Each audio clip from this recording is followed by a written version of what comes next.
Hey guys, so here's the interesting thing. As I was watching the episode, I was trying to figure out what would be the best way in order to approach this review. And ultimately, I came to the conclusion that the best way to start this review is just by giving an autopsy on the entire damn season. Because honestly, despite the popular consensus of just hating on season 5, I've personally found myself in a much more love-hate relationship with it, as there are honestly moments and episodes within the season itself I've loved. This episode is honestly being one of them.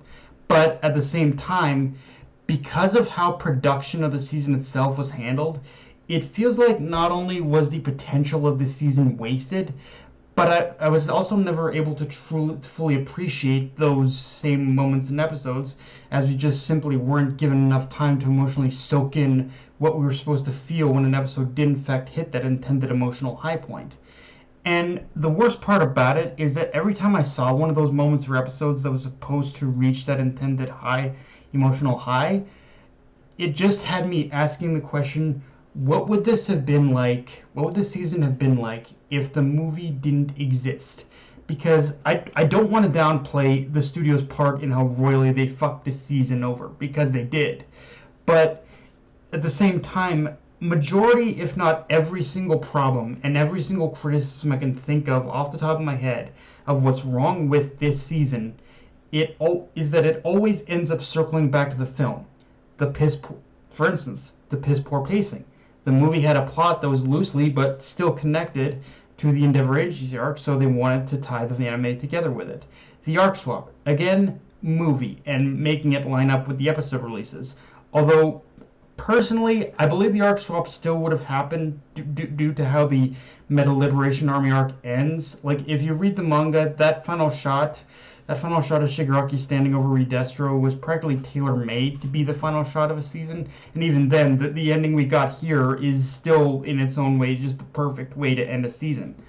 But honestly, I think the only thing I can't directly blame the movie on is art and animation, because I don't know like the timeline of how it all lines up with the production of season 5.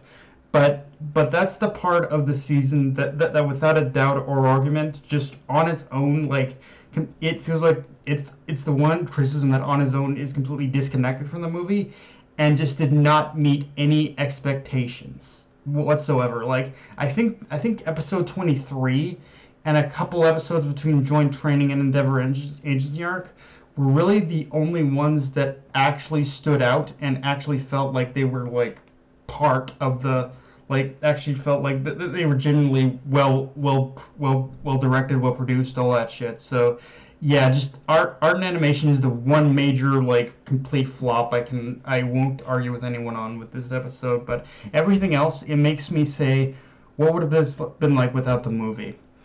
Now, with that said, obviously this begs the question of what my thoughts are going into season 6.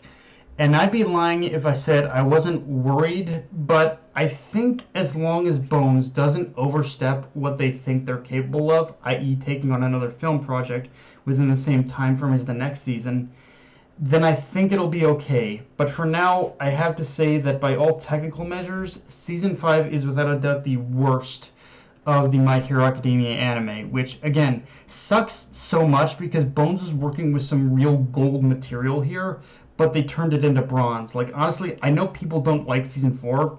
I personally like it, but yeah, I'm saying as of right now, season 5 is officially, like, if I were to rank them, season 5 would be at the bottom and the worst than any of them, than every previous season before it. And I can only hope that this was just a bump in the road, and that Bones can and will bounce back with season 6. Hopefully.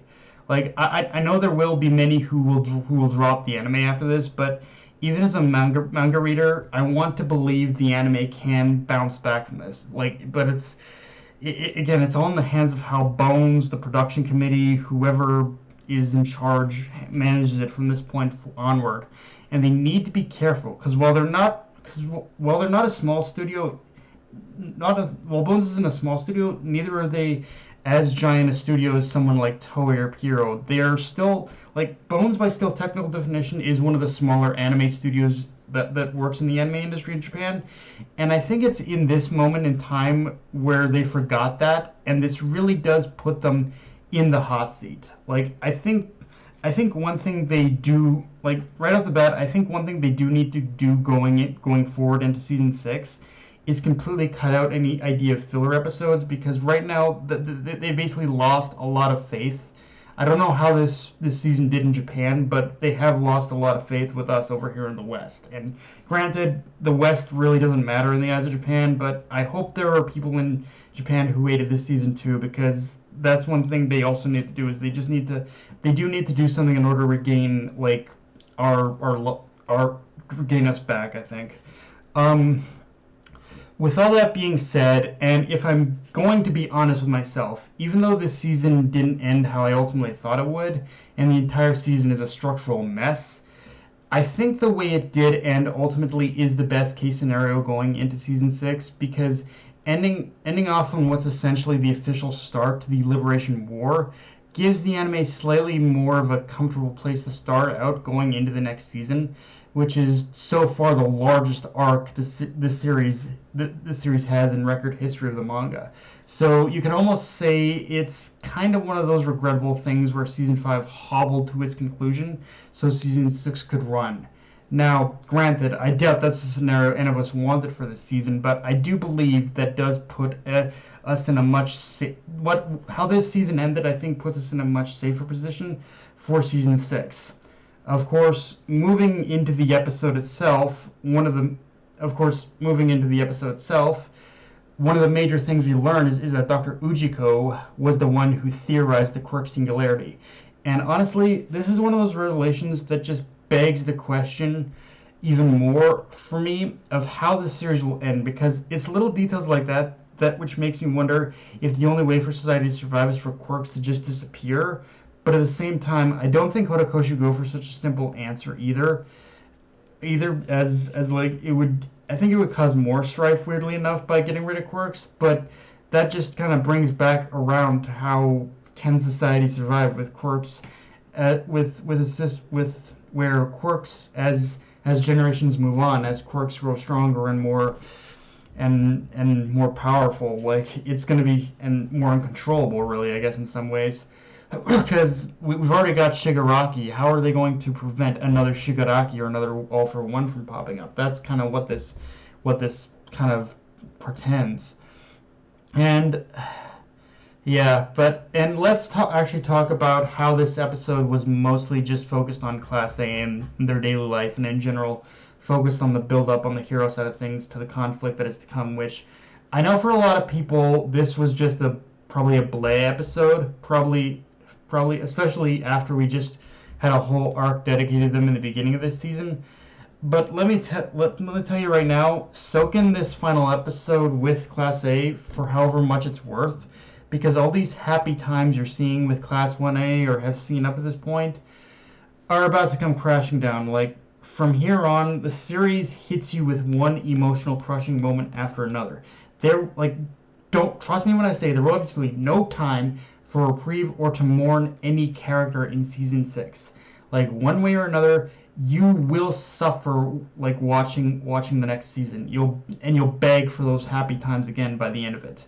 But even more than that, I feel moments like the ones we get with Class A in this episode, and just how they'll not only work together but also interact, really do a lot to reinforce the emotional weight of a certain key aspect of a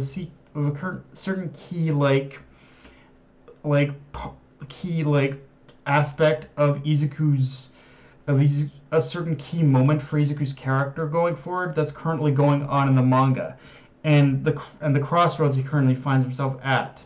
But also moments like the one we get with Class A in this episode also act as a subtle narrative counterpoint to something you'll see Izuku try to convince himself of time and again after the war, and really just uses his personal justification and a means to convince himself that the actions he takes during that point in time after the war ends are the correct path. And even though he knows it isn't, like it's a moment where you'll see Izuku in a state of self-denial almost. But everything else aside, though, This is also one of those episodes that does make me question exactly what the makeup of season 6 is going to look like, because theoretically there might be enough of the war to fill an entire season, but the season aside, I have found the adaptation of the manga does sometimes lend itself to filling in more than one arc into a season. The problem there, though, is the anime has reached that point where there's only one arc separating it from catching up to the manga. So it's the question of, are they going to wait until the current arc is finished before beginning production on season 6, or adapt the Liberation War and then a small chunk of the current arc? That's the thing I'm questioning. We also get within this episode, though, we also get the dark truth behind One for All in its current state, which is that the reason there are so many quirks compiled into it are because of the era that it existed. All previous holders lived during that chaotic period where All for One ruled, and all of them in some way or another died fighting back his influence. So all they could do was pass the quirk on until the point where it did reach All Might, who was, when you really look at it, All Might was the first one to essentially actually defeat All for One. Like, he was the first one to do it. But in here, it's like, but survive, really. So it